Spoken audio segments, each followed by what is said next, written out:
Aqui é a Beatriz Sessoni, sejam bem-vindos a mais um vídeo. E, gente, eu tô muito feliz porque hoje nós estaremos começando um novo quadro no canal que se chama Missing Animation. Apesar desse nome meio peculiar, ele fala sobre animação no geral. Então eu vou falar um pouco sobre história da animação, vou falar sobre curiosidades, técnicas e por aí vai. Então se você já se interessa por esse conteúdo, dá um like aqui no vídeo.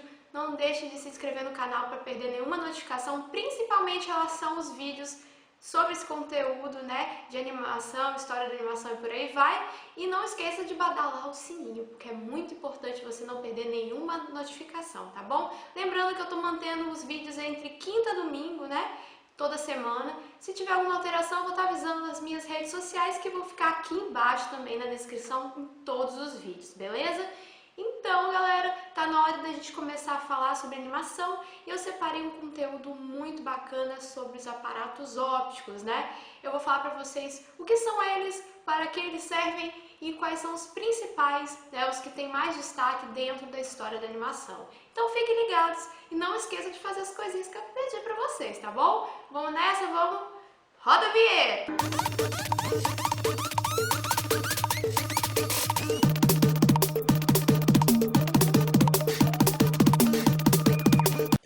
Quando você era pequeno, você deve ter visto isso aqui, né? Ou ter feito isso na ponta do caderninho e por aí vai.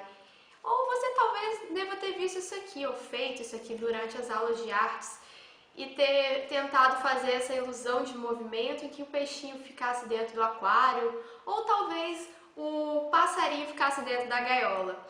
Deixa eu avisar pra você,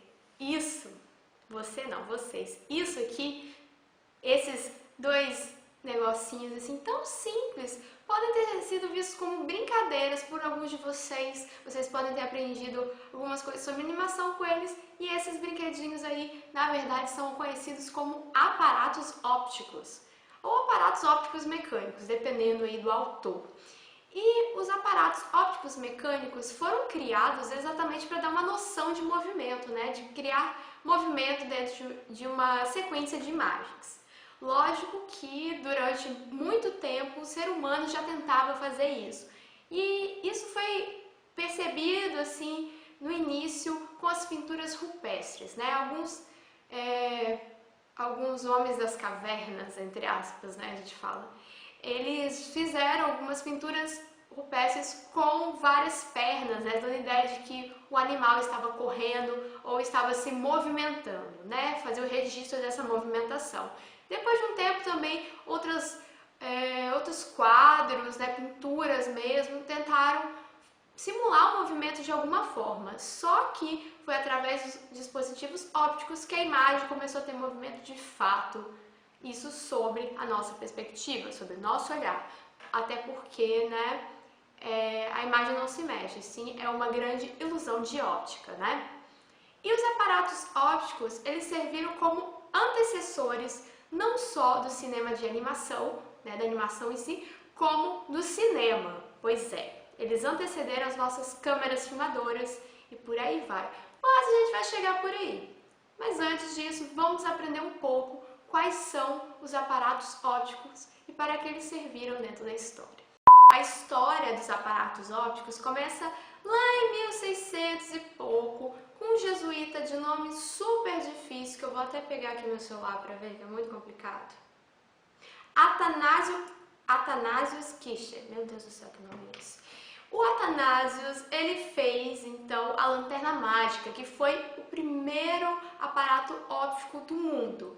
Na verdade, ele não fez, ele só idealizou nos seus escritos, né, e descrevem essa tecnologia como uma caixa que permitia a projeção de slides pintados em lâminas feitas de vidro. Mas essa tecnologia só saiu do papel em 1736, através da iniciativa de um holandês chamado Peter van... Gente, eu não consigo falar isso, de verdade. Muitos ficaram fascinados porque achavam que isso era uma magia, uma bruxaria e tal, mas mesmo assim ficaram tão fascinados que eles sempre queriam ver as exibições, né, das projeções da lanterna mágica. Com o sucesso da lanterna mágica, vários inventores começaram a pensar será que eu consigo fazer de outra forma uma imagem ter movimento? Será que eu consigo dar movimento a um desenho, uma fotografia? Como que eu posso fazer? Eles foram pensando nisso e vários inventores de várias áreas começaram a surgir com suas ideias. E eu vou trazer aqui os principais, os mais conhecidos pelo público. Existem vários aparatos ópticos, mas se a gente fosse parar para falar sobre todos eles, ia dar um problemão. O primeiro desses aparatos, após a lanterna mágica, foi o taumatropo, que não tem autoria conhecida, né? Não teve nenhum autor que registrou, patenteou essa invenção, mas ele foi muito importante, apesar de ter uma tecnologia bastante rudimentar. Ele era formado por um disco com 2 imagens em cada face e 2 barbantes presos em cada extremidade. Os desenhos eram feitos um ao contrário do outro, ou seja, um ficava para cima e outro para baixo, pois assim que gerasse os barbantes iam dar movimento. Eu trouxe aqui um que a minha amiga fez há um tempo atrás, a Thalita, mas vocês entenderam, né? A ideia de movimento que ele traz. É a questão de botar o peixinho dentro do aquário, da ideia de ilusão de ótica, né? Isso já estava intrigando bastante aí os cientistas que tentaram, inclusive, encontrar uma explicação para isso. E eles falavam sobre a persistência retiniana, né? Como seria isso, né? Como se os nossos olhos, eles pegassem e registrassem por menos de um segundo uma imagem e depois se viesse a próxima imagem e não tivesse esse espaçamento de segundos, né? O nosso próprio olho dá essa impressão, mas é uma coisa muito confusa. Persistência retiniana é algo que ninguém comprovou, nenhum médico comprovou que existe, né, dentro do nosso organismo, mas que realmente os nossos olhos são enganados constantemente com imagens sequenciais e colocadas de formas diferentes, como os nossos aparatos ópticos fizeram.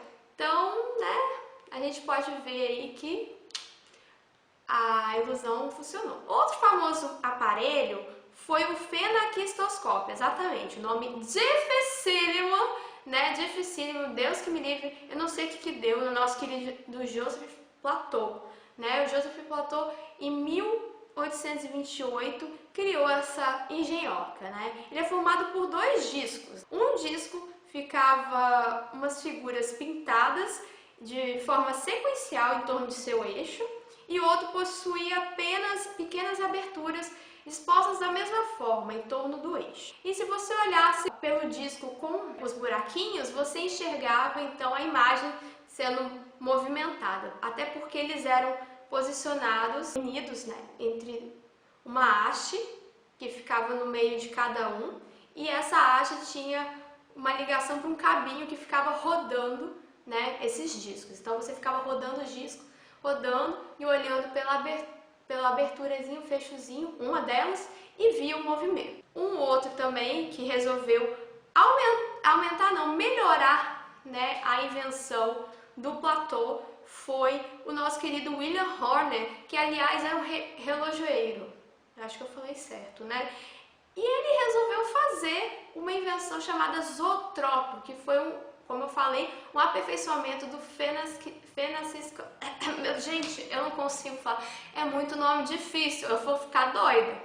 Ele era formado de um tambor com frestas e no seu interior ficavam os desenhos feitos de forma sequencial. Então, se a pessoa quer ver o desenho, ela bota então a cara pertinho de uma das frestas e vai girando esse tambor e vai observar então o movimento das imagens que tem desenhadas, porque elas estão em forma sequencial, você vai ver assim o movimento bonitinho. E assim, né, são vários aparelhos e eles investiram bastante nas fendas, mas, como eu já mostrei pra vocês, existia também um bloquinho de papel com os desenhozinhos ou também com imagens, né, fotografias feitas de maneira sequencial, que são os flipbooks, né? E por acaso eu tenho aqui um bem dos antigos, isso aqui era da minha mãe, meu tio, alguma coisa assim. Ele é bem antigo, nem dá pra ver de tão pequenininho que é.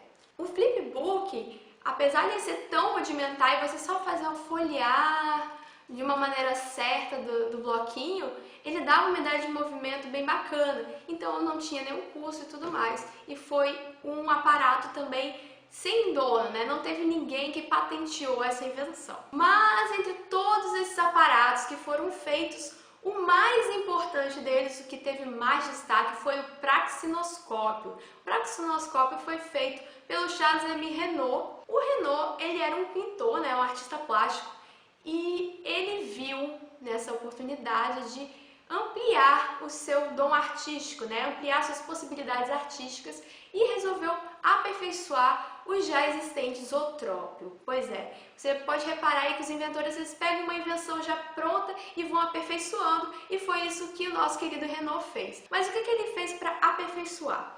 Ele então incluiu espelhos que eram colocados em uma estrutura central em meio ao tambor que era utilizado. Ou seja, botava os espelhos lá dentro do tambor e isso dava então uma ilusão melhor. Só que ele resolveu ir além, então pegar e exibir essas animaçõezinhas que ele fazia. Então ele criou o teatro praxinoscópio ou teatro óptico. Ele pegou então essa ideia e meio que misturou um pouco com a ideia da lanterna mágica de projeção. E fez essas exibições por vários anos. E a primeira exibição, que foi feita no dia 28 de outubro de... não estou me lembrando agora, mas foi 1800 e alguma coisa. Foi um marco na história da animação. E, inclusive, hoje em dia é considerado o Dia Internacional da Animação e é comemorado pelo mundo inteiro. Apesar de que o Reynaud não é exatamente o primeiro animador, ele fez um marco muito bacana que antecede aí o cinema de animação, porque se não fosse por ele, o cinema não existiria e muito menos o cinema de animação. Se não fosse por essa invenção do teatro óptico, a gente não teria as câmeras filmadoras. Afinal, muitos desses inventores começaram a pegar essa ideia de Reynaud e mesclar com a fotografia e assim surgir a câmera filmadora. Bom, pessoal, então é isso. Espero que vocês tenham curtido bastante esse vídeo. Como eu falei, é uma pincelada em tantos assuntos aí que tem da história da animação. Esse é só um desses assuntos. É uma introdução, então, ao início da história do cinema e história do cinema de animação. Então, se vocês quiserem conferir a continuação dessa história, outros assuntos que eu vou estar falando por aí, pelas próximas semanas, meses e por aí vai, não esqueça de se inscrever aqui embaixo, clicando no botão vermelho e também de badalar esse sininho para não perder nenhuma notificação, tá bom? E lembrando aí que esse conteúdo foi retirado do meu TCC de artes visuais, mas é lógico, eu tive como base esse livro aqui, grandinho, do Alberto Lucena Júnior, que eu vou disponibilizar aqui embaixo na descrição o nome dele, tá bom? O nome dele e do autor para você estar pesquisando, caso você goste de animação, esteja curioso, ou você esteja estudando sobre história da animação, ou sobre a animação em si, e queira saber mais algum conteúdo sobre os antecedentes, dos antecedentes até o início do 3D, tá bom? É um conteúdo assim, é um pouco antigo, né? Esse livro é um pouco antigo, mas ele, olha, tem uma base muito bacana junto com outro livro que depois eu vou estar apresentando para vocês aí ao decorrer dos vídeos. Mas então é isso, eu espero que vocês tenham curtido bastante. Um beijinho pra vocês e eu vou continuar a brincar com meu coisinha, tá bom? Até o próximo Sou Dessas. Fui! Gente, sério que eu tô brisando nisso?